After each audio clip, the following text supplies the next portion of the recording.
자, 오늘 주시는 말씀을 보겠습니다. 요한복음 15장 4절에서 7절 말씀입니다. 요한복음 15장 4절에서 7절 말씀을 함께 읽겠습니다. 다 같이 한 목소리로 읽으십시다. 내 안에 거하라, 나도 너희 안에 거하리라. 가지가 포도나무에 붙어있지 아니하면 스스로 열매를 맺을 수 없음 같이 너희도 내 안에 있지 아니하면 그러하리라. 나는 포도나무요 너희는 가지라. 그가 내 안에 내가 그 안에 거하면 사람이 열매를 많이 맺나니 나를 떠나서는 너희가 아무것도 할 수 없습니다. 사람이 내 안에 거하지 아니하면 가지처럼 밖에 버려져 마르나니 사람들이 그것을 모아다가 불에 던져 사르느니라. 너희가 내 안에 거하고 내 말이 너희 안에 거하면 무엇이든지 원하는 대로 구하라. 그리하면 이루리라. 아멘. 조금 오래되긴 했습니다만 한번 금저성령 집회 때 두 다리가 절단된 의족을 하신 분이 기도를 받으러 나오신 적이 있었습니다. 불의의 사고로 두 다리를 절단할 그런 상황에 되고 그리고 의족을 하셨는데 기도 제목이 하나님이 죽음에서 나를 건져주신 것은 참 감사한데 그런데 왜 온전히 지켜주지는 않으셨습니까? 그런 원망이 계속 있다는 거예요. 죽지 않게 그래도 그 가운데 생명을 지켜주신 건 참 고맙지만 이렇게 의족을 하고 살아야 하는 것은 너무 마음이 힘들다. 그러면서 목사님 감사할 수 있게 해주세요. 감사를 해야 된다고 생각은 하는데 그게 감사가 나와야 감사지 마음에는 계속 원망이 일어나고 그걸 너무너무 힘들어하면서 기도 부탁을 하시더라고요. 제가 그분을 머리에 손을 얹고 기도하려는데 그냥 눈물이 나더라고요. 그 심정이 그렇게 마음에 그냥 와닿더라고요. 얼마나 힘들겠어요. 두 다리 다 의족을 하고 앞으로 어떻게 살아가야 되나 그런 마음의 심정이 어떨까 그런 생각이 들더라고요. 그때 정말 간절히 성령께 구했어요. 성령께서만 하실 수 있습니다. 주님을 만나게 하시고 그리고 하나님의 나라를 보게 하소서. 예수님 재림에 오실 때 그 다리도 완전히 회복시켜 주신다고 하셨거든요. 우리 주님 재림에 오시면 그러면 우리가 몸이 온전한 몸으로 그때 다 회복이 됩니다. 성령께서 그것을 알게 하시고 믿게 해주세요. 하나님이 그분에게 다시 다리가 다 온전하게 되어지는 역사를 못 하실 리는 없겠죠. 하나님이 하시려고만 하시면. 그러나 지금까지 그와 같은 일들이 일어났다는 경우를 거의 보지를 못했어요. 물론 역사에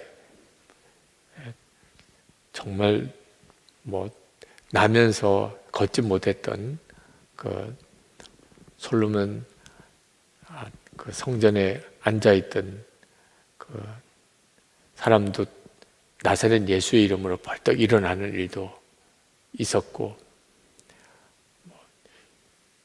김익두 목사님 집회 때 그런 기적도 있었다고 하는 이야기는 듣지만 그런 일을 하나님이 지금도 행하시는 경우는 거의 보지를 못했어요. 왜 그럴까? 실제로 영적인 진리를, 진실을 알고 나면 꼭 그런 기적이 필요한 건 아니기 때문에 그렇습니다. 우리가 정말 영적인 눈이 열리고 나면 예수님이 우리와 함께 계신 것과 하나님의 나라와 주님이 재림에 오시고 그리고 우리의 육신과 영이 완전히 새로워지는 하나님의 역사를 정말 알고 나면 그러면 이거 해주세요, 저거 해주세요. 왜 하나님은 나에게 온전히 역사 안 하시나요? 왜 속히 응답 안 하시나요? 이런 마음의 조급함, 그런 낙심 다 의미가 없어져요. 사도 바울도 육체에 가시가 있었잖아요. 하나님 앞에 고쳐달라고 3번이나 기도했을 때 하나님이 응답하셨습니다. 내 은혜가 내게 족하다. 내가 약할 때 온전해진다. 사도 바울이 눈이 뜨였어요. 그리고 난 다음에 사도 바울은 더 이상 고쳐달라고 안 했습니다. 완전한 답을 얻었어요. 그리고 오히려 자기의 그 약한 것을 기뻐하고 자랑했어요.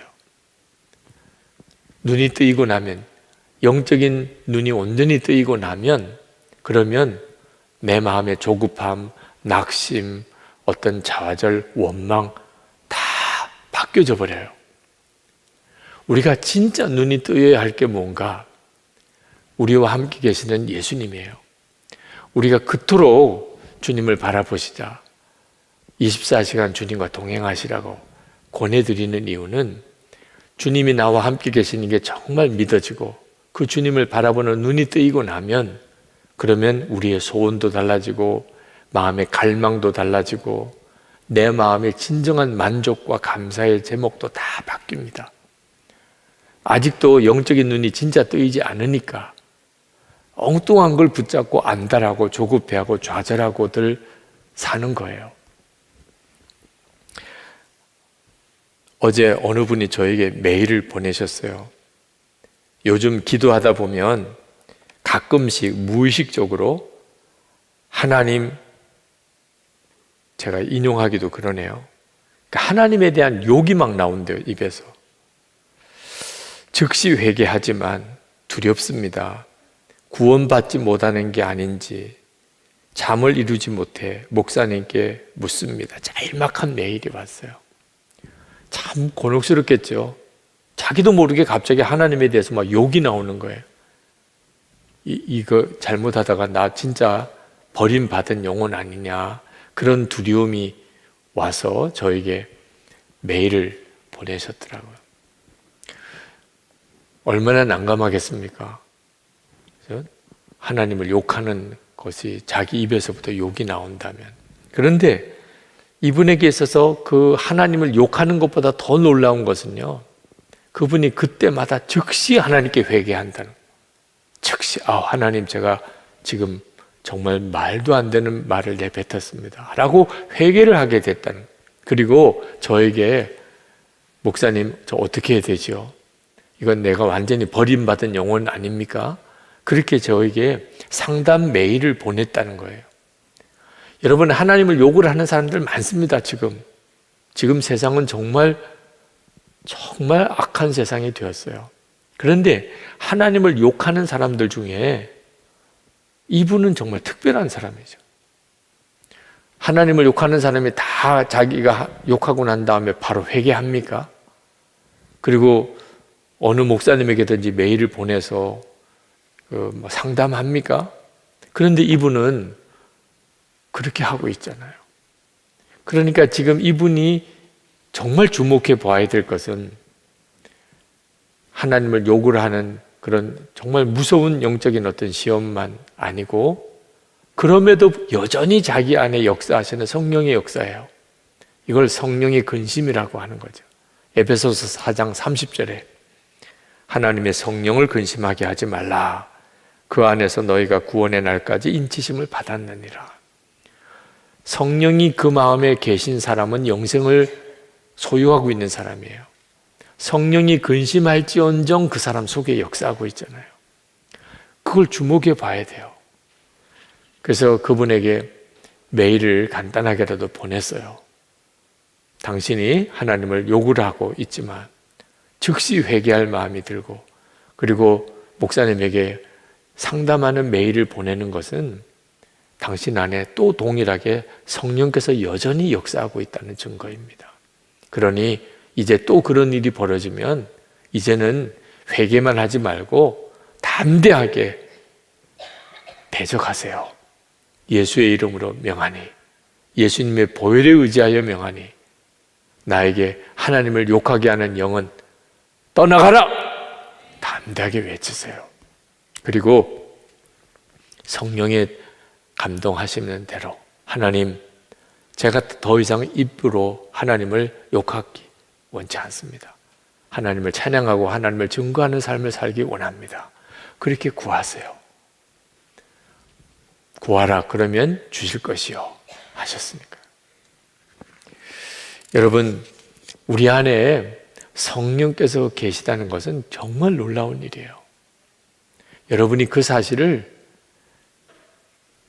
절대로 작게 생각하시면 안 됩니다. 성령께서 내 안에 역사하고, 그게 비록 근심일지라도 성령께서 역사하고 계시다. 여러분이 그 사실에 대해서 정확히 알게 되면, 그러면 마귀가 더 이상 여러분을 넘어뜨리지 못해요.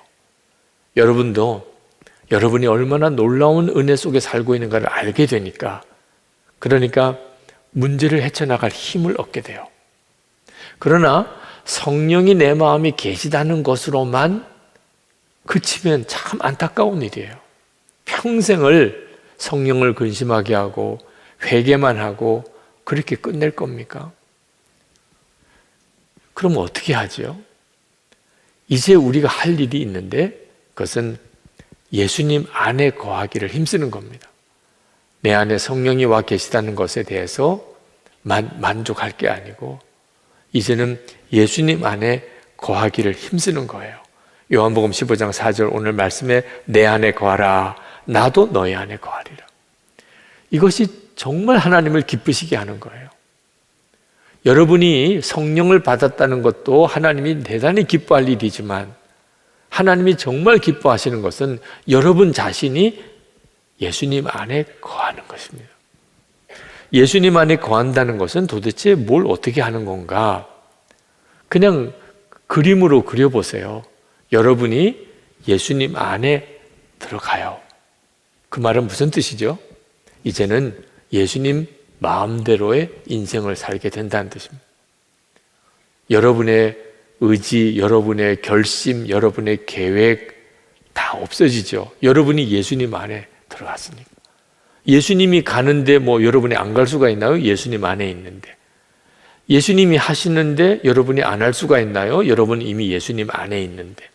그러니까 여러분이 예수님 안에 거한다는 말은 이제는 내 생각, 내 계획, 내 결심 없습니다. 이제는 주님 마음대로 하세요. 이제는 주님 가는 대로 나도 가고, 주님 하는 일 나도 하고, 주님 원하는 대로 나를 사용하세요. 그러니까 완전한 순종을 결심하는 겁니다. 예수님 안에 거한다는 말은 완전한 순종을 결심하는 겁니다. 많은 성도들이 이처럼 예수님과 하나가 되는 거, 예수님에게 완전히 복종하는 것을 대단히 두려워합니다. 그건 너무 힘들 거라고 생각이 드는 거예요. 어떻게 그렇게 살 수가 있겠어? 정말 몰라서 그래요. 우리가 예수님 안에 거하는 거, 완전한 순종으로 이제는 주님께 내 모든 삶을 다 맡겨버리는 겁니다. 여러분, 이 삶이 가장 안전하고 가장 평안하고 가장 강력합니다. 예수 믿으면 다 누리는 축복인데, 그게 얼마나 좋은지를 모르니까 여전히 예수님 안에 온전히 거하는 것에 대해서 주저하는 거예요. 그러니까 예수를 믿는 건지 안 믿는 건지 애매한 상태에서 사는 겁니다. 여러분, 잠수함이 더 견고할까요? 물고기가 더 견고할까요? 얼핏 보면 잠수함이 훨씬 견고하죠. 그런데 잠수함은 바다 그 깊이에 들어갈 수 있는 한계선이 있습니다. 그 선 이하로 내려가면 잠수함이 터져버려요. 수압을 견디지 못해서. 근데 깊은 심해에도요, 그 연약해 보이는 물고기가 살아요. 잠수함도 못 들어가는 그 깊은 심해에 아주 연약해 보이는 물고기가요, 그 수압을 다 견디며 산다니까요. 우리에게 있어서 문제는 어려움이 많은 게 문제가 아닙니다. 어려움이 많아서 너무 고난이 심해서 우리가 무너지는 거 아니에요. 우리는 참 약해 보이지만 그 심해 속에 있는 물고기처럼 우리가 대단히 강해질 수 있는 조건이 하나 있어요. 예수님과 연합하는 것입니다. 그래서 예수님께서 내 안에 거하라, 나도 너희 안에 거하리라고 하신 거예요. 그게 우리가 살 길이니까. 이 세상에서 마귀가 얼마나 무섭게 역사하는지. 오늘도 우리가 보혈 찬송을 부르고 보혈의 권세에 의지하여 우리가 마귀의 권세가 꺾어지기를 우리가 기도하고 선포했는데, 그만큼 영적인 시달림이 많아요. 어떻게 이기죠? 예수님과 연합해서 이기는 겁니다. 우리가 예수님과 함께 십자가에 죽고 예수님으로 살게 하시는 이유, 그것만이 세상을 이기는 길이니까. 내 안에 거하라, 나도 너희 안에 거하리라. 그러면 열매를 많이 맺을 것이라. 그 길밖에는 없으니까. 그러므로 여러분, 예수님 안에 거하는 것을 절대로 작게 생각하면 안 됩니다. 아무리 힘들고 아무리 어려운 일이 있어도 주님이 나와 함께 계시는 게 믿어지고 주님이 내게 말씀하는 게 들리면 얼마든지 참을 수 있어요. 아무리 힘들고 아무리 견딜 수 없을 것 같아도요, 다른 사람이 볼 때는 당신 어떻게 견딥니까 싶어도요, 주님이 함께 계시는 게 믿어지고 주님의 음성이 들리면 얼마든지 견뎌요. 얼마든지 이겨나갈 수 있어요. 많은 하나님의 사람들이 다 그렇게 이겨나갔어요. 이제는 끝인 것 같다, 더 이상 견딜 수가 없다, 이런 마음이 어느 순간에 싹 사라져 버립니다. 오히려 고난에 대해서 감사하는 마음이 생겨요. 주님을 바라보는 눈이 뜨이는 것이 열쇠예요. 주님의 음성을 듣는 귀가 열리는 것이 열쇠라니까요. 제가 한번 어느 집회에 가서 원수도 사랑하라 하는 제목의 설교를 했어요. 그 설교를 할 때마다 늘 경험하는 거지만 도무지 잘 상상이 안 되는 설교를 하는 거 있는 거잖아요. 원수를 사랑하라. 그런데도 마음이 그렇게 뜨거워요. 근데 설교를 끝내고 나면 다시 내가 진짜 잘 설교한 건가? 원수를 정말 사랑하는 게 가능하냐? 이런 생각이 또 확 들어와요. 숙소에 들어와서 내가 오늘 설교를 잘했나? 너무 교인들에게 너무 무리한 말씀을 전한 거 아닌가? 원수를 사랑할 수 있나? 그러면서 잠이 들었는데 깼어요. 1시 반 정도 됐어요. 그래서 새벽 기도 집회도 인도를 해야 되는데 더 자야 되는데 정신이 맑아졌어요. 다시 생각이 나는 거예요. 원수도 사랑할 수 있나? 정말 그럴 수 있나? 근데 그때 참 신기한 경험을 했습니다. 제게 무슨 원수가 있지는 않아요. 근데 원수가 있으면 어떤 심정일까 하는 것이 확 느껴지는 거예요. 마치 주님이 저에게 원수가 있는 사람의 심정이 어떤가를 경험하게 해주시는 것처럼, 얼마나 가슴이 떨리는지, 또 얼마나 두려운지, 원수가 있다는 게 이렇게 힘든 거구나. 원수가 있는 것 자체도 고통스러운데 그 원수를 사랑하기까지 해야 된다. 이건 불가능한 일이잖아. 그런 마음이 드는데 진짜 원수를 사랑하는 설교는 잘못 설교를 한 것 같더라고요. 새벽에서 나가가지고 그 교회 교인들에게 회개를 해야 될 어제 설교 제가 잘못했습니다. 정말 뭘 모르고 설교했습니다. 이렇게 해야 될 것 같은 느낌이 들더라고요. 근데 그때 주님께서 저에게 말씀하세요. 원수를 만날 때, 그런 일을 겪을 때, 그때마다 내가 원수를 어떻게 사랑할까? 원수를 사랑해야지. 그러면 못한다는 거예요. 원수를 사랑하는 것은 그렇게 해서 될 수 있는 일이 아니라. 언제만 가능하냐? 예수님 안에 완전히 나 자신을 맡겨버릴 때.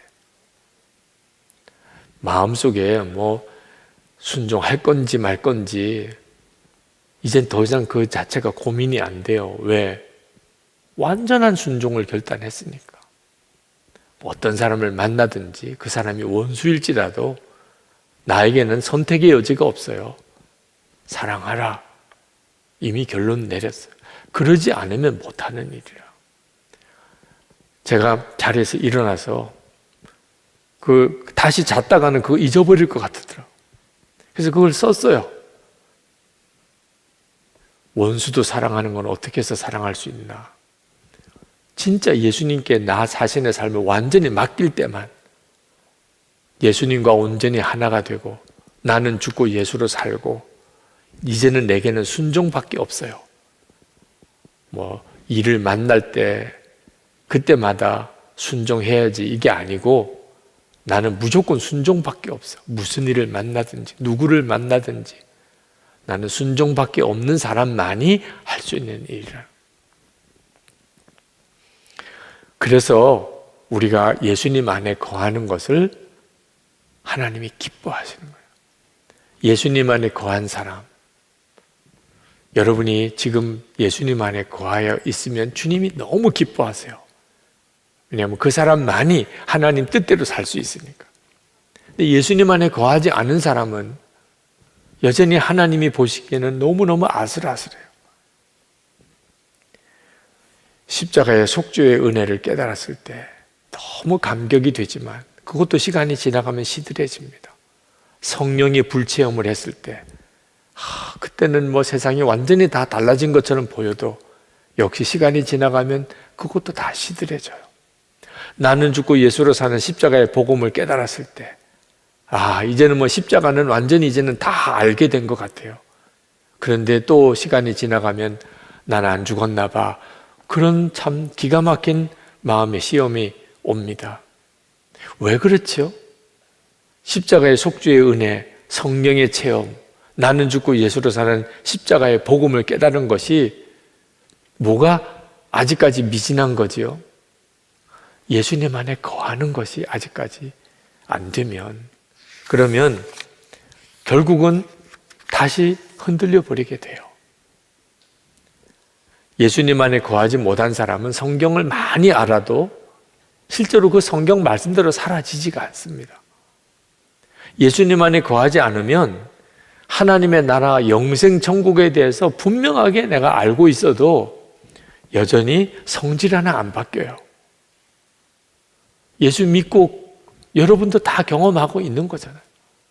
성경의 내용도 많이 알고 하나님의 나라도 믿고 영생 천국도 믿고 그런데도 성질은 그 성질. 왜 이렇지요? 예수님 안에 거하지 않으면 그러면 그렇게밖에 못 살게 되는 겁니다. 6절 말씀 요한복음 15장 6절에 사람이 내 안에 거하지 아니하면 가지처럼 밖에 버려져 마르나니 사람들이 그것을 모아다가 불에 던져 사르느니라.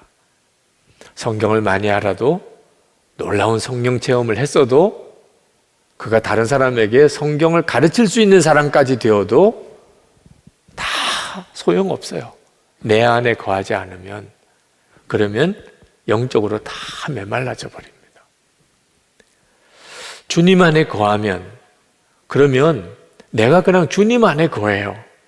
그러면 내 주변 사람, 가족들, 교우인들, 직장 동료들, 이웃집 사람들 다 힘을 얻습니다. 여러분 어떤 사람을 만나면 그냥 그 사람을 만난 것만 가지고도 은혜가 되는 사람이 있습니다. 그 사람하고 잠깐 대화를 한 것만 가지고도 내 마음이 확 시원해져요. 그 사람하고 이렇게 만나서 그분이 하는 이야기를 듣기만 해도 기도하고 싶어지고 성경 보고 싶어지고 모든 죄 다 청산하고 싶고 나도 좀 정말 성령에 충만한 삶을 살고 싶고 이런 분이 있어요. 그분이 어떤 분이죠? 주님 안에 거하는 분이에요. 주님 안에 거하는 분하고 만나면 그냥 내가 영적인 엄청난 힘을 얻어요. 그러니 여러분이 가족들을 위해서 해줄 수 있는 최고의 섬김이 여러분이 주님 안에 거하는 거예요. 여러분이 주님 안에 거하면 남편이, 아내가, 부모님, 자녀들이 그냥 다 영적인 힘을 얻어요. 여러분이 그냥 주님 안에 거하면 여러분의 속계 식구들이 다 은혜 받아요. 여러분이 주님 안에 늘 거하는 삶을 살면요, 다 예수 동행 일기도 잘 써요. 쓰고 싶어지니까. 나도 좀 일기 써야 되겠어. 이런 마음이 그냥 생기게 되니까. 여러분이 주님 안에 거하면 여러분 주변에 예수 믿고 싶은 사람들이 막 생겨나요. 세상에 이렇게 간단한 방법이 있다니까요. 주님 안에 거하는 것이 우리 하나님이 정말 기뻐하시는 거예요. 우리가 순종하면 우리도 예수님을 경험하게 돼요. 사도행전 5장 32절에 하나님께서 자기를 순종하는 사람들에게 주시는 성령이라고 그랬어요. 여러분이 정말 여러분 안에 성령 하나님이 계시고 역사하시는 것을 그냥 마음으로만 그러시겠지라고 생각하지 않고 실제로 그렇게 경험하고 싶으신 분. 오늘도 성령 집회 때 위에서 기도하면서 하나님, 오늘 저녁 성령 집회는 우리 주님의 극장입니다. 예수님께서 모든 각본을 쓰시고 예수님이 주인공이시고 예수님이 친히 역사하시고 그 문제로 정말 한참을 기도했어요. 저는 성령 집회 때마다 주님은 그 일을 행하신다고 정말 믿습니다. 그리고 지나고 나면 꼭 그런 일에 대한 간증을 들어요. 근데 어떻게 하면 우리가 그렇게 우리와 함께 계시는 주님의 역사를 생생히 볼 수 있을까요? 순종함에 있어요. 예수님 안에 온전히 거하는 자의 순종. 그러면 반드시 하나님의 역사를 경험하게 돼요. 초대교회 사도들은 복음을 전하다가 고난을 많이 받았습니다. 붙들려 가고 매를 맞고 엄청난 고난을 당했어요. 그런데도 그분들은 계속해서 복음을 전하는 삶을 살았어요. 이유는 뭐죠? 성령의 역사를 계속 경험하고 있었어요. 그러니까 고난을 당하는 것과 성령의 역사를 경험하는 것을 같이 놓고 보면 성령의 역사를 경험하는 게 훨씬 좋은 거예요. 그러니까 고난을 당하는 것이 아무렇지도 않게 여겨질 정도. 성령의 역사가 없이 고난만 당하면 감당할 수 있는 사람이 없어요. 우리가 온전히 주님께 순종하면 그것 때문에 겪어야 될 어려움도 있을 수 있어요. 그렇지만 비교할 수 없는 성령의 역사를 경험하게 돼요. 그래서 고난을 이기는 증인이 되는 거예요. 여러분, 이 시간에도 정말 주님께 완전히 여러분 자신을 드리는 결단을 꼭 해보세요. 주님, 제가 앞으로 어떤 일을 겪을지, 어떤 일을 만날지 모르지만 저는 무슨 상황이든지 주님께 순종합니다. 이미 주님께 나를 드렸으니까 주님이 하라는 대로, 주님이 가시는 대로 저는 온전히 순종합니다. 여러분이 그렇게 분명히 결단해 보세요. 그 점을 분명하게 하지 못하면 그러면 하나님의 은혜는 부족함이 없으신데도 여러분은 계속 뭔가 부족한 것이 있는 삶을 살게 돼요. 벌써 오래전 이야기입니다만 캐나다 몬트리올에 집회를 갔을 때 나 저녁에 말씀을 전하고 기도 받으시려고 하는 분들이 많으셔서 거의 자정이 될 때까지 안수 기도가 이어졌어요. 근데 그때 전도사님이 따로 계신 교회가 아니었기 때문에 목사님은 제 옆에서 기도를 도우시고 그러니까 교인들 기도 받으시러 오는 분들 이렇게 순서를 정해드리고 그 교인들을 이렇게 질서를 잡아주고 그 일을 어느 집사님이 하셨어요. 제가 안수기도 하면서 보니까 그 집사님이 정말 그 일을 잘 하시더라고요. 어느 전도사님 못지않게 잘 하셔서 그날 저녁 안수기도회가 그래도 잘 마쳤어요. 그래서 이제 다 기도를 받으시고 가시고 이제 그 집사님만 남으셨어요. 그래서 그 집사님이 목사님 저도 좀 기도해 주세요. 엄청 힘들었지만 안 할 수가 없어요. 그걸 전부 다 그 집사님이 다 옆에서 섬기고 안수기도를 다 도왔으니 기도해 드려야죠. 그랬더니 그 집사님이 그 예배당 가운데서 무릎을 꿇으세요. 기도해 달라고. 그래서 그 집사님 머리에 이렇게 손을 얹었는데 갑자기 너무 강하게 성령께서 제 마음을 이렇게 만지시는데 무슨 이유인지는 모르고 사정도 모르겠어요. 그냥 하나님께서 왜 나를 의심하느냐? 왜 나를 의심하느냐? 하십니다. 그런 마음이 확 드니까요. 그 집사님이 얼마나 통곡을 하고 우는지요. 그럼 왜 하나님이 나를 의심하느냐 하십니다. 그 집사님이 그렇게 열심히 잘 교회도 섬기고 그러시지만 마음이 아직도 해결되지 않은 게 뭐가 있었던 것 같아요. 자세하게 그 집사님의 사정을 듣지는 않았어요. 그 집사님, 펑펑 우는 집사님을 위해서 기도만 해드렸습니다. 주님이 하시도록, 주님과 사이에 막힌 게 풀어지도록. 많은 성도들이 주님과 사이에 완전한 순종을 드리지 못하는 어느 선이 있나 모양입니다. 여기까지는 할 수 있지만 더 이상은 못해요. 그런 게 있는 모양이에요. 오늘 이 밤에도 여러분 속에 하나님과 여러분 사이에 무언가 이렇게 막혀 있는 부분, 어느 정도의 거리를 두고 있는 부분 해결돼야 돼요. 그러면 그 사람은 주님 앞에, 주님 안에 거하는 사람이 아닙니다. 아직도 주님과는 거리를 두고 있는 거예요. 주님을 안 믿는 건 아니에요. 주님께 순종도 하기는 해요. 어느 선까지는. 근데 완전히 주님 안에 거하지는 않아요. 주님이 너무 지나친 것을 말씀하시면 도망갈 생각. 네. 하여튼 그런 계산을 가지고 있는, 완전히 주님께 맡기지는 못하는, 바로 그것 때문에 하나님이 나에게도 모든 은혜를 다 부어주시지 못하시는 거예요. 저희 아버님은 소천하시고 저희 양 아버님이 미국에 지금 생존해 계신데, 그 양 아버님은 저희에는 큰아버지이십니다. 호적상으로는 저희 부친이시지만 형제분이세요. 큰 아버님에게 자손이 없어서 제가 태어나자마자 아주 호적 입적을 그냥 큰아버지에게로 했습니다. 옛날이니까 그런 일이 가능했겠죠. 제가 아버님 만나서 들어보니까 그 형제분이, 남자분이 4분이 계셨대요. 그리고 이제 저에게는 고모님이 되시죠. 2분이 계셨는데, 2 형제 또 한 따님은 폐결핵으로 돌아가셨어요. 근데 저희 큰아버님이 6.25 전쟁 때 인민군으로 강제 동원이 되셔서 저희 아버님은 국군이고 큰아버님은 인민군으로 6.25 전쟁 때 기가 막힌 정말 참 그런 처지가 됐었죠. 근데 큰아버님이 포로로 잡혀와서 거제도 수용소에서 계시다가 이제 국군 포로 때, 포로 그 석방 때 그때 풀려나셨어요. 그리고 부산에서 장사를 하시는데 꽤 사업을 잘 하셨습니다.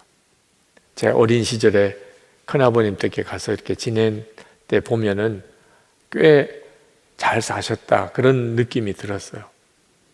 근데 어느 날 몸이 안 좋으셔가지고 병원에 갔더니 폐결핵이라는 진단을 받으셨어요. 그때 저희 아버님이 크게 낙심을 하셨던 거예요. 위로 형 2분이 폐결핵으로 돌아가시고 누이도 폐결핵으로 죽었어요. 아, 나도 죽는구나. 갑자기 그런 마음이 드셨던 거예요. 그래서 장사하던 거 다 정리하고 서울로 올라오시고, 그리고는 이제 죽을 날이 얼마 안 남았는데 그러시면서 그냥 매일 극장에 나가시고 그렇게 지내셨어요. 어느 날 그 교회에 부흥회가 있다고 그래서 부흥회에 참석을 했는데, 그 부흥 강사 목사님이 말씀을 전하시고, 여러분 중에 병든 사람을 위해서 기도해 드릴 테니까 나오시라. 그 당신이 폐결핵으로 죽을 날만 기다리고 있는 입장이니까 나오셨대요. 근데 그 부흥 강사님이 다 손을 얹고 기도를 이렇게 하시더니, 여러분 중에 죄가 있어서 병이 든 사람이 있습니다. 그렇게 말씀하는데 확 나를 향하여 하시는 말씀이구나. 정말 성령께서 깨우쳐 주신 거죠. 나를 향하여 하신 말씀입니다. 내가 지금 폐결핵으로 있는 것은 이것은 죄로 인하여 온 거구나. 그러면서 막 통해 자복이 일어난 거예요. 결혼하시기 전까지 그때 아버님의 지나는 삶 속에 그렇게 지었던 어떤 죄가 있으셨대요. 정확히 그게 어떤 건지는 말씀을 안 하시지만 어머니에게 그날 저녁에 집에 가서 여보, 내가 사실은 이런 죄를 지었어. 어머님도 참 기가 막히시지만 어떻게 해요? 우리 같이 하나님께 회개합시다. 그리고 목사님 찾아가서 또 그 지난날에 지은 죄지만 목사님 앞에 다 고백하고 또 목사님이 기도를 받고 그리고는 완전히 사람이 바뀌신 거예요. 그리고 성령 체험하고 기도문이 열리고 그리고 이제 장로로 섬기시다가 기도원을 하셨어요. 문경에 점천에 거기에 과수원 겸 기도원 원장을 하시고 섬기다가 미국에 가셔서도 기도원을 하시고 70세에 목사가 되셨어요. 성결교회 목사가 되셨습니다. 저희 부친의 이야기를 이렇게 가만히 들으면서 예수를 다 믿는 것 같아도 진짜 예수님 안에 완전히 거하지 못하는 상태에 있는 분들이 참 많다는 거예요. 그러니까 하나님의 은혜의 역사가 삶 속에 온전히 나타나지를 않는 겁니다. 예수님께서 내 안에 거하라 그렇게 말씀하시는 데는 까닭이 있어요. 예수님 안에 온전히 거하지 않는 삶을 여러분 언제까지나 살면 안 됩니다. 여러분 이제는 정말 주님 안에 거하시고 예수님께서 여러분의 매일매일의 삶을 실제로 이끌어 가시는 것을 이제는 결단해야 돼요. 여러분의 하루는 예수님이 연출하시고 실제로 예수님이 주인공이 되시는 예수님의 극장이에요. 오늘 하루는 이렇게 지나갔지만 이제 내일 아침에는 예수님의 극장인 하루가 시작이 되는 겁니다. 여러분은 예수님 안에 완전히 거하는 거예요. 그러면 주님이 여러분 안에 거하시고 주님의 역사가 나타난다고 하셨잖아요. 여러분이 할 일은 이제 기록하는 거예요. 기록하는. 주님이 마음 주시는 거, 주님이 무슨 역사를 행하신 거, 처음에는 긴가민가 싶기도 해요. 이게 주님의 역사인가 아닌가. 다 그렇게 안 살았었기 때문에 처음에는 뭔가 희미한 것 같고 이게 이런 것 같기도 하고 아닌 것 같기도 하고 다 그런 단계를 지나지만 여러분이 하나님의 역사일 것 같아요. 이건 주님의 마음이야. 그렇게 생각나는 대로 써보세요. 기록을 계속 해보세요. 그러면 점점 더 분명해집니다. 주님의 말씀이 선명해지고 주님의 역사가 분명히 드러나고 그렇구나. 내 삶 속에도 주님이 역사하시는구나. 여러분이 다 경험하게 돼요. 예수 동행일기를 쓰시라고 권해드리는 이유가 거기에 있어요. 그리고 혼자서만 쓰려고 하지 말고 나누세요. 그래야 여러분이 매일 일기를 쓰는 것이 더 선명해지게 돼요. 어느 교우가 그 예수 동행일기를 나누라고 그렇게 권해드리는 것에 대해서 처음에는 잘 받아들이지 못하다가 그가 마음에 딱 깨달아지더래요. 아, 정말 그렇게 해야 되겠구나. 제가 그렇게 설명을 드렸거든요. 여러분, 왜 삶이 안 바뀝니까? 제가 여러분의 집에 가서 같이 산다고 생각해 보세요. 그러면 여러분의 생활이 다 바뀌지 않겠습니까? 목사가 우리 집에 와서 사는데, 목사가 와서 사는데도 그 정도라면 진짜 예수님이 여러분 안에 계시다면 어떻게 삶이 안 바뀔 수가 있겠습니까? 그래서 이분이 그 말씀을 듣고 생각해 봤대요. 유기성 목사가 우리 집에 와서 살면 어떤 일이 벌어질까? 그랬더니 몇 가지 생각이 나더래요. 우선 청소를 깨끗하게 할 것 같다. 화장실 청소를 깨끗하게 할 것 같다. 두 번째, 일단 목소리가 낮추어질 것 같다. 소리를 안 지를 것 같다. 세 번째, 대충 하던 식사 기도를 좀 오래 하게 될 것 같다. 그리고 네 번째, 식구들에게 이제는 조금 말을 한마디를 하더라도 좀 인격적인 대우를 하게 될 것 같다. 그리고 가정 예배는 반드시 드리게 될 것 같고, 일단 텔레비는 치우게 될 것 같고, 볼 일이 없으니까 시간이 나면 성경을 보게 될 것 같고, 목사님 주무실 방 이불은 갈아 자꾸 드려야 될 것 같고, 이렇게 쓰다가 보니까 와, 진짜 생활이 완전히 바뀌겠네. 목사님만 우리 집에 와서 살아도 생활이 완전히 바뀌겠네. 내가 그동안에 예수를 믿어도 생활이 안 바뀐다 그랬는데, 예수님을 진짜 내 마음에 계신 것을 안 믿었기 때문이구나. 그리고 내가 정말 예수님이 내 안에 계시다면 내가 어떻게 살아야지 그걸 철저하게 살기 위해서 일기를 쓰게 하고 그걸 나눈 방에 내가 나눠야 되겠다. 그렇게 결심했대요. 예수님 안에 거하는 삶, 그건 여러분이 결단하는 데 달려있는 거예요. 이제는 주님이 하실 일은 다 하셨어요. 어느 분은 그 말씀을 진짜 붙잡은 사람이 있고, 어떤 분은 여전히 반응을 못하는 사람이 있어요. 여러분, 나는 죽었다, 아무것도 하지 않는 거 아닙니다. 이제는 내 의지가 아니고 주님의 의지로 사는 거예요. 내 감정으로 사는 거 아니고 주님의 감정으로 사는 거예요. 내 경험으로 사는 거 아니고 주님께 항상 묻는 자세로 사는 거예요. 그래서 삶이 완전히 달라지는 거예요. 부동산 집을 지어서 분양하시는 교우가 요즘 같으면 뭐 집값이 계속 올라가는 때지만 한동안 분양이 안 돼서 이런 연립주택 같은데 참 힘들었던 때가 있었잖아요. 그때 그분이 이거 참 집은 지었는데 분양은 안 되고 어떻게 해야 될까 그렇게 고민하면서 새벽마다 와서 하나님 이거 분양 되게 해주세요. 빨리 이거 해결되게 해주세요. 그렇게 막 조르게 기도하다가 말씀이 마음에 오는데 넌 성공을 위해서 구하지 말고 의롭게 사는 것을 위해서 구하라. 내가 그동안 너무 돈하고만 살았구나. 내 문제가 이게 집 짓고 잘 파는 것만 아닌데 내 기도는 다 그 기도만 하는 거예요.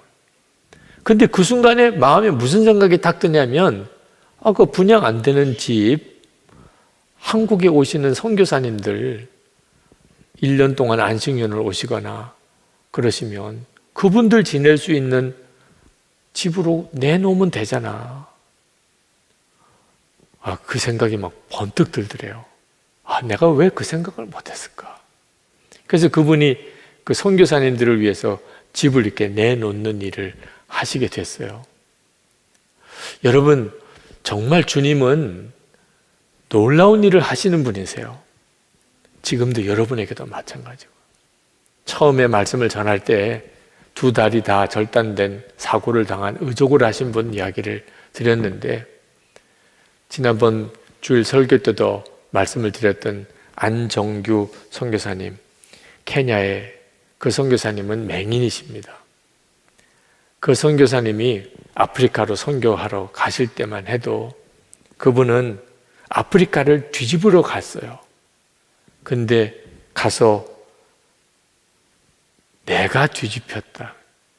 아프리카를 뒤집으러 갔다가 자기가 뒤집혔대요. 하나님 나를 써주세요. 그렇게 기도를 했는데 하나님의 응답은 내가 나를 써라.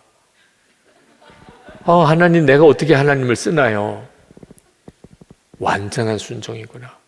내가 하나님께 완전히 순종하는 자가 되면 내가 하나님을 쓸 수 있는 자가 되는 거. 주인이 종에게 모든 집의 열쇠를 맡길 때는 조건이 하나 있어요. 완전히 순종하는 종이면 열쇠 맡기죠. 그죠? 그렇구나. 내가 하나님께 완전히 순종하면 그러면 내가 하나님을 쓸 수 있겠구나. 그때부터 그 안정규 선교사님의 케냐에서의 사역은 엄청난 역사가 일어나요. 그분이 한국에 와서 이렇게 교회마다 찾아가서 선교 보고를 하면 자기가 아프리카에서 경험했던 하나님에 대해서 선교 보고를 하는데 교인들은 그런 거는 하나도 안 듣고 자기가 맹인인 것만 보고 너무 불쌍해한다.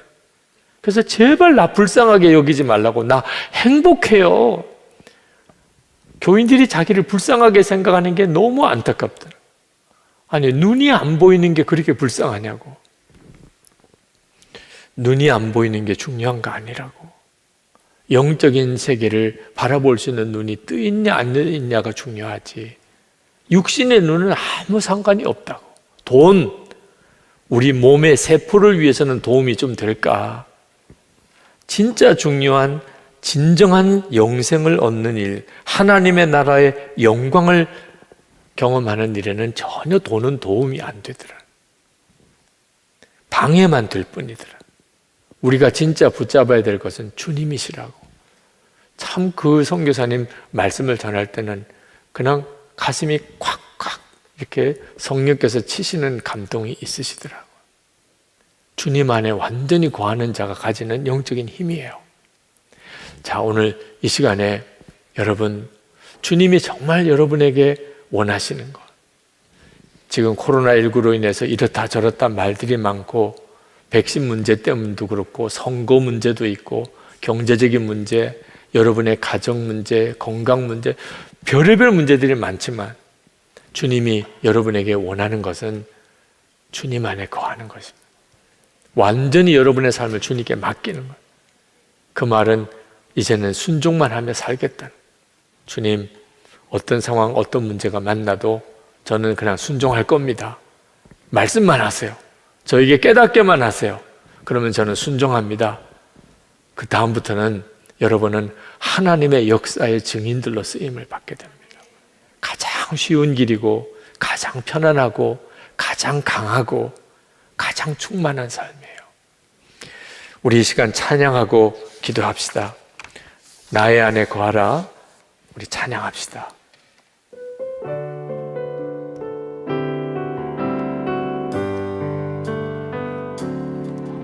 나의 안에 거하라. 나는 내 하나님이니 모든 환난 가운데 너를 지키는 자라. 두려워하지 말라. 내가 널 도와주리니 놀라지 말라. 내 손 잡아주리라.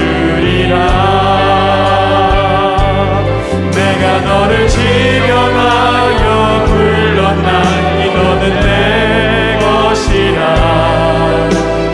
내 것이라.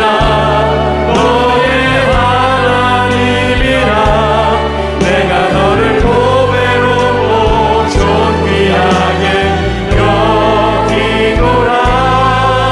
너를 사랑하는 내 여호와라. 내가 너를 지명하여 불렀나니 너는 내 것이라. 내 것이라. 너의 하나님이라. 내가 너를 보배롭고 존귀하게 여기노라. 너를 사랑하는 내 여호와라. 이 시간에 우리 기도할 때 하나님, 제가 힘들다, 불행하다 속단하지 않겠습니다. 주님을 바라보는 눈을 뜨게 해주소서. 하나님의 나라를 보게 하소서. 그래서 정말 진정한 영적인 진실을 내가 분명하게 깨닫고 그리고 판단하게 해주소서. 우리 주님이 눈 열어주시기를, 주님이 함께 계시는 것을 분명히 알고 믿어지게 해주시기를 우리 다 같이 기도하겠습니다. 은혜와 사랑이 충만하신 하나님, 놀라운 것을 크신 하나님, 은혜 위에 은혜를 더하신 하나님, 역사해 주신 하나님, 은혜를 더하여 주시고 하나님 잡아주시기를 원합니다. 나의 주여, 나의 하나님, 나의 하나님, 그 열과 은혜를 더하여 주신 하나님, 이 시간에 주의 사모하는 성도들에게 하나님 주를 바라보는 눈을 열어주셔서 하나님의 나라를 바라보는 눈을 뜨게 하여 주옵소서.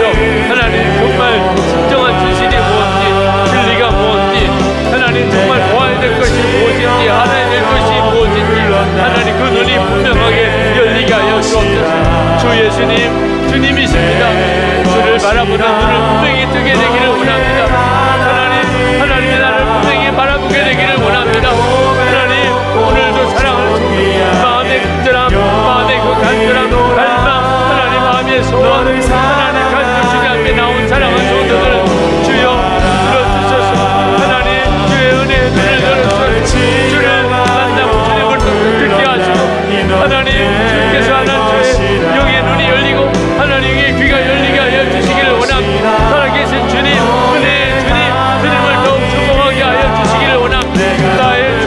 나의 하나님 그 가운데를 더하여 주셔서 하나님 더 기쁘는 더 놀라운 역사하시고 하나님 충만하게 하여 주옵소서.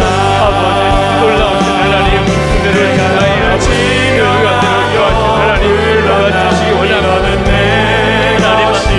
나의 하나님 앞에 구간 아버지 하나님 앞에 하나님 역사하여 주시기 하나님이라 내가 너를 고백놓고 존귀하게 여기노라. 너를 사랑하는 내 여호와라. 이 시간에 주님, 제가 예수님 안에 거합니다. 저 자신을 완전히 주님께 다 드립니다. 이제는 완전한 순종으로만 살겠습니다. 주님, 더 이상 제 판단과 제 계획, 제 의지를 더 신뢰하지 않겠습니다. 이제는 주님께 나의 삶 전체를 맡기고 주님이 제 삶을 매일매일 주님의 극장이 되게 해 주옵소서. 주님의 작품이 되게 해 주옵소서. 이 시간 주님께, 여러분 자신을 주님께 온전히 드리는 기도를 하시기 바랍니다. 주님의 안에 온전히 거합니다. 완전한 순종을 주님께 약속합니다. 우리 주여 한번 부르짖고 기도합시다. 주여! 놀라운 나를 부르신 하나님, 때로신 떠나고 하나님 내 안에 나와 하나님과 사랑하는 성 하나님, 나의 하나님, 주님의 손에 주님과 저의 주기를 원합니다. 놀라우신 나의 주 받아주소서. 오늘도 주님 앞에 하나님 드리는 기도를 받아주소서. 아버지 저들의 마음의 결심을 받아주소서. 하나님 오늘 저들의 마음의 묶임을 다 풀어주소서. 답답한 것도 다 풀어주소서. 하나님 은혜의 장벽도 다 무너지게 하소서. 하나님의 역사하심이 하나님 식당 가운데 흘러들어가게 하소서. 하나님 주님의 마음과 주님의 생각이 흘러들어가게 하소서. 하나님의 계획이 흘러들어가게 하소서. 하나님 역사가 흘러들어가게 하소서. 하나님의 일이 저들 심령 가운데 충만하게 임하게 하여 주옵소서. 아버지 하나님, 주님의 하나님의 기뻐하는 자, 하나님 기광 받으시는 삶으로 하나님 인도하여 주시기를 원합니다. 오 주님, 비춰주소서. 하나님의 놀라우신 손으로 부어주소서. 친히 안수하소서. 하나님 좀 보시기를 원합니다. 하나님 역사하여 주시기 원합니다. 주님 놀라우신 하나님, 크신 하나님 인도하여 주소서. 너를 사랑하는 내 여호와라. 우리 마지막으로 하나님께 기도할 때, 하나님 순종의 걸음을 걸을 때 주님을 더 알게 하소서.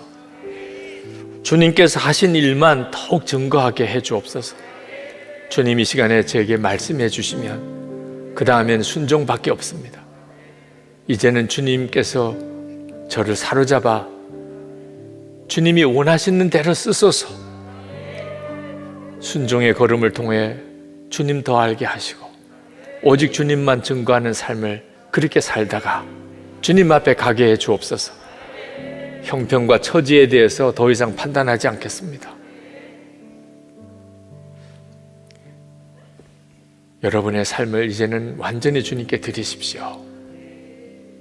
좋은 형편, 나쁜 형편이 따로 있지 않습니다. 주님을 증거하는 삶을 살았다면 가장 좋은 형편에 산 겁니다. 이제 우리 주여 3번 부르짖고 기도할 때 순종의 걸음을 시작합니다. 주님을 더 바라보고 더 만나게 되기를 오직 소원하시기를 바랍니다. 우리 다 같이 주여 3번 부르짖고 기도합시다. 주여! 주여! 주여!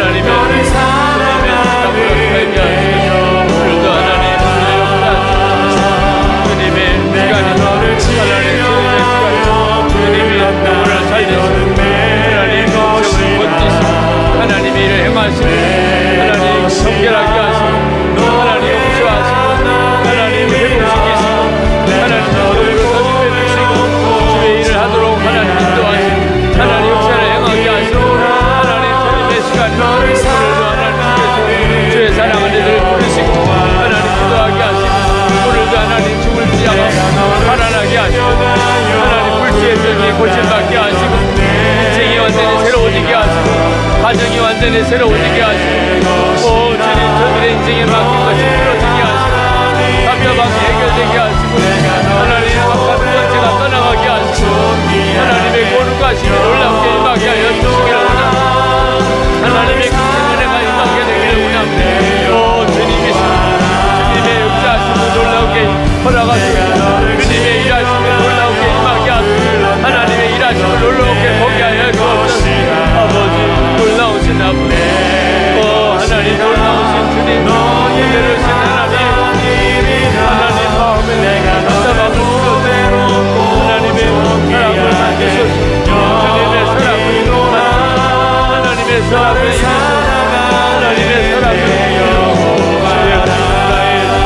나의 하나님 갈망합니다. 하나님 사모합니다. 주님을 더하게 하소서.